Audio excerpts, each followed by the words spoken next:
इमाम अबू अब्दुल्ला मोहम्मद बिन इस्माइल बुखारी इस्लाम के अजीम तरीन मुहद्दिसीन में से हैं, जिनका नाम हमेशा जिंदा रहेगा।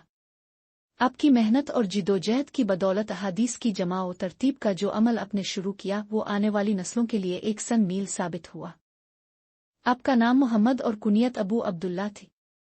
इमाम बुखारी का ताल्लुक ईरानी नस्ल से था। आपके परदादा मुगीरा ने बुखारा के हाकिम के हाथ पर इस्लाम कबूल किया और बुखारा में सुकूनत इख्तियार की। इमाम बुखारी के वालिद मौलाना इस्माइल भी एक अजीम हदीस के आलम थे और इमाम मालिक के शागिर्दों में से थे। इमाम बुखारी 13 शव्वाल 194 हिजरी को बुखारा में पैदा हुए। आपकी वालिदा ने आपकी परवरिश की जिम्मेदारी निभाई क्योंकि आपके वालिद का इंतकाल बचपन में ही हो गया था। आपने 10 साल की उम्र में मकतबा की तालीम मुकम्मल कर ली और इसी उम्र में आपको अहादीस के ज़ख़ीरे को याद करने का शौक़ पैदा हो गया।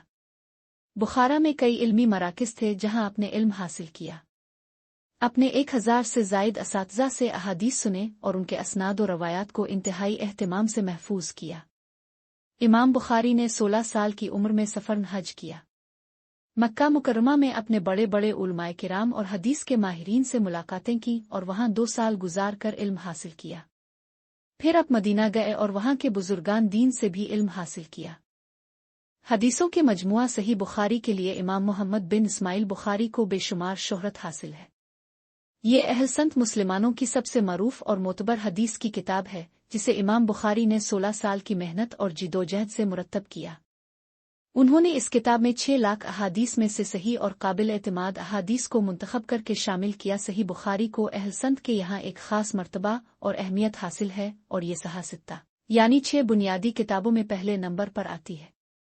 इसे खालिस सही अहादीस का मजमुआ होने की वजह से अहलसंत में कुरान मजीद के बाद सबसे ज्यादा सही किताब समझा जाता है। ये जामे किताबों में भी शुमार की जाती है, यानी ऐसी किताब जो हदीस के तमाम अबवाब जैसे अकायद, अहकाम, तफसीर, तारीख, ज़ाहद, आदाब वगैरह पर मुकम्मल और जामे हो। सही बुखारी की शोहरत इमाम बुखारी की जिंदगी ही में फैल गई थी। ये कहा जाता है कि इमाम बुखारी से तकरीबन 70,000 अफराद ने इस किताब को पढ़ा और सुना। उसकी शोहरत इस जमाने में इतनी आम हो गई कि उलमा में इस किताब की तवज्जो और मकबूलियत खास बढ़ गई थी। नतीजा के तौर पर उसकी शरह मुख्तसर, तलीक, मस्तदरक, तखर्ज और उलूम हदीस पर बेशुमार किताबें लिखी गईं। बाज़ मुअर्रिखीन के मुताबिक इसकी शुरूआत की तादाद तब 82 से ज़ायद हो गई थी।